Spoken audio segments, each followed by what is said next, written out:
ये है हमारी पृथ्वी और अभी इस पर रहने वाले इंसानों की पॉपुलेशन 7.9 बिलियन है, जो कि 2050 तक 9.7 बिलियन हो जाएगी। बट इसमें प्रॉब्लम ये है दोस्तों कि जैसे जैसे पॉपुलेशन ग्रो कर रही है वैसे वैसे यहाँ समस्याएं भी बढ़ती जा रही हैं और इन्हीं प्रॉब्लम्स में से एक सबसे बड़ी प्रॉब्लम है फूड की।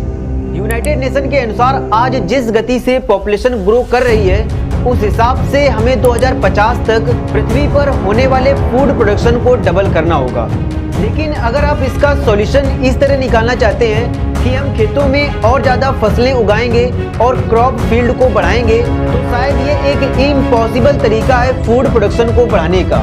एंड इवन ये एक बैड तरीका भी हो सकता है इन फ्यूचर में हमारे लिए, क्योंकि पृथ्वी पर जो लैंड एरिया है वो लिमिटेड है। ऐसा नहीं है कि जैसे जैसे पॉपुलेशन ग्रो कर रही है तो ये भी बढ़ रहा है।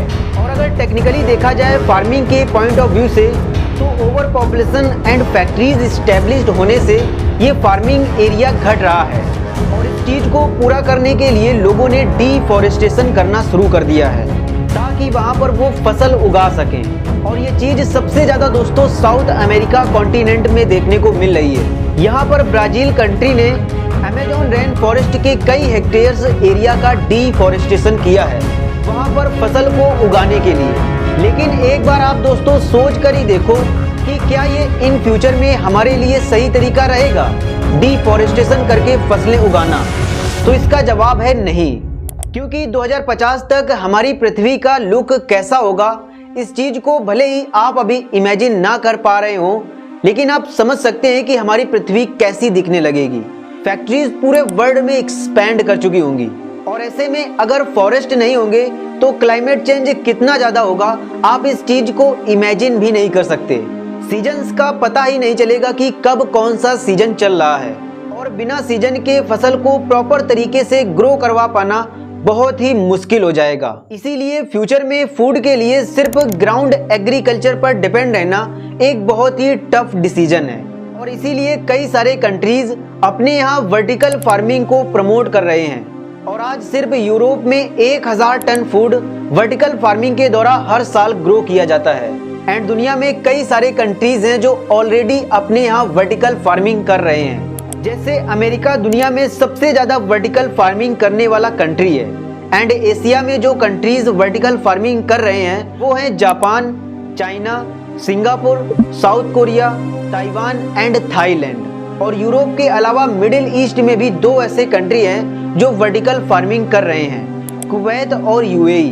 तो आज की इस वीडियो में दोस्तों हम इसी वर्टिकल फार्मिंग को फुल एक्सप्लेन करेंगे कि ये वर्टिकल फार्मिंग क्या है, इसको कैसे किया जाता है, इसके प्लस और माइनस पॉइंट्स कौन कौन से हैं और क्या ये इन फ्यूचर एग्रीकल्चर का ग्लोबल सॉल्यूशन बन सकता है। तो चलिए शुरू करते हैं।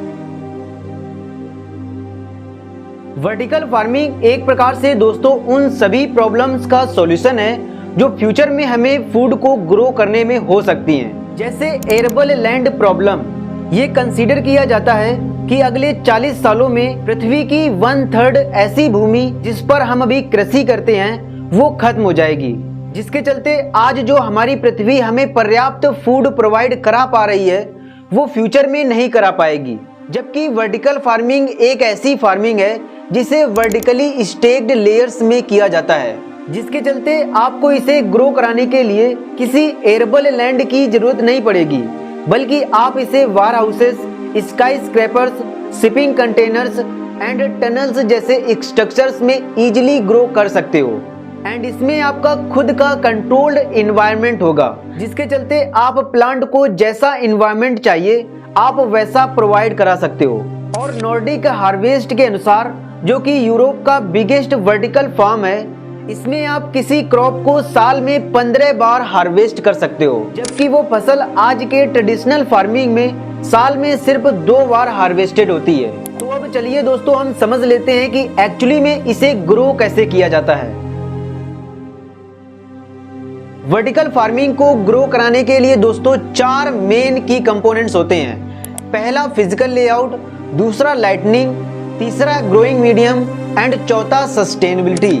फिजिकल लेआउट का प्राइमरी गोल होता है दोस्तों अवेलेबल स्पेस को मैक्सिमाइज करना, जिससे कि और ज़्यादा फूड प्रोड्यूस हो सके। मतलब पर किलोमीटर स्क्वायर एरिया को बढ़ाना, जिससे कि और ज़्यादा फूड प्रोड्यूस हो सके। क्योंकि हम जो अभी ट्रेडिशनल फार्मिंग करते हैं उसमें सिर्फ एक ही लेआउट होता है, जबकि वर्टिकल फार्मिंग में आप horizontal planes and vertical planes में लेआउट को बढ़ाकर फूड प्रोडक्शन को बढ़ा सकते हो। इसीलिए अवेलेबल स्पेस के हिसाब से फिजिकल लेआउट को सही तरीके से अरेंज करना बहुत ही इम्पोर्टेंट होता है। इसके बाद अब दोस्तों आता है दूसरा मेन की कंपोनेंट, लाइटनिंग। वर्टिकल फार्मिंग जिन स्ट्रक्चर्स में की जाती है वहां पर नेचुरल लाइट या तो बहुत कम पहुंचती है या तो पहुंचती ही नहीं है। और आप सभी ये जानते हो कि कोई भी प्लांट तभी ग्रो होगा जब उसे लाइट मिलेगी, क्योंकि लाइट से इमिट होने वाले इलेक्ट्रोमैग्नेटिक स्पेक्ट्रम के चलते ही पेड़ों में फोटोसिंथेसिस नाम की एक प्रक्रिया होती है, जिसे हिंदी में प्रकाश संश्लेषण कहते हैं। और इसी से प्लांट फूड जनरेट करते हैं, अगर सिंपली कहें तो ग्रो करते हैं। तो इसके लिए दोस्तों इस वर्टिकल फार्मिंग में एलईडी लाइट टेक्नोलॉजी का उपयोग किया जाता है, जो कि अभी तो बहुत एक्सपेंसिव पड़ती है, लेकिन जैसे जैसे इम्प्रूवमेंट हो रही है इसकी कॉस्ट घटती जा रही है और इसकी इफिशियंसी बढ़ती जा रही है, जो कि इन फ्यूचर एक नॉर्मल कॉस्ट पर आ जाएगी। वैसे मैं आपको दोस्तों एक एडिशनल फैक्ट बता दूं कि आपको जो ये फार्म में सिर्फ पिंक कलर की लाइट ज़्यादा देखने को मिल रही है, वो इसलिए क्योंकि कुछ स्टडीज से पता चला है कि पिंक कलर प्लांट को जल्दी ग्रो कराता है अदर्स कलर के कंपैरिजन में। और अब हम आ जाते हैं दोस्तों तीसरे मेन की कंपोनेंट पर, जो कि है ग्रोइंग मीडियम।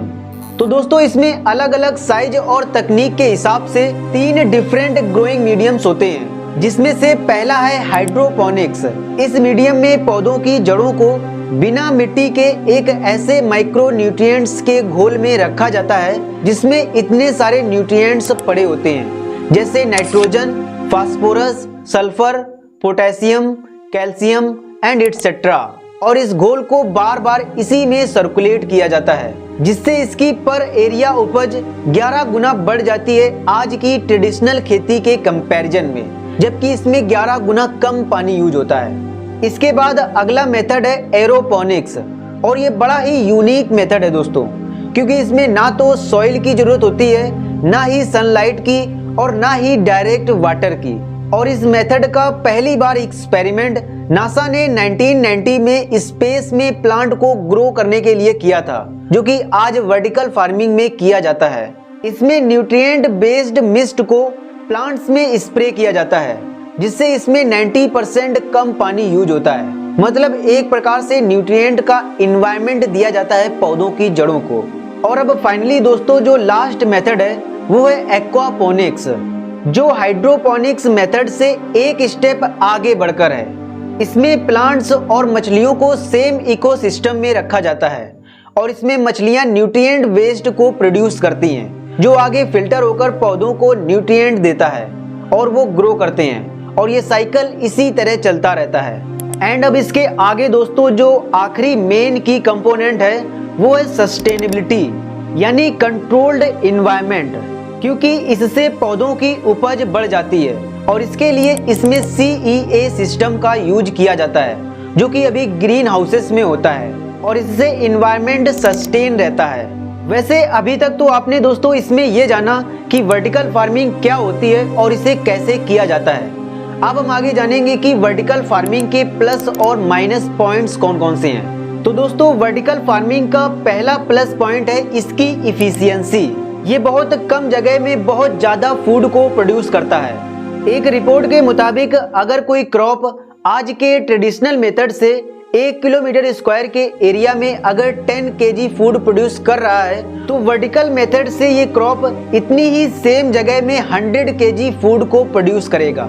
और अगला प्लस पॉइंट है रेजिस्टेंस टू वेदर। अभी हम जो ये खेती करते हैं उसमें वेदर का सबसे बड़ा रोल होता है। अगर तापमान, बारिश और मानसून सही नहीं रहा तो फसल बर्बाद। ओले, टोर्नेडो और फ्लड वगैरह आ गया तो भी फसल बर्बाद। आग और सूखा वगैरह पड़ जाता है तब भी फसल बर्बाद हो जाती है। लेकिन वर्टिकल फार्मिंग में ऐसा नहीं होता है, सारी चीजें आपके कंट्रोल में होती हैं। एंड इसके अलावा भी इसके कई सारे प्लस पॉइंट्स हैं, जैसे इससे क्लाइमेट चेंज कंट्रोल होगा।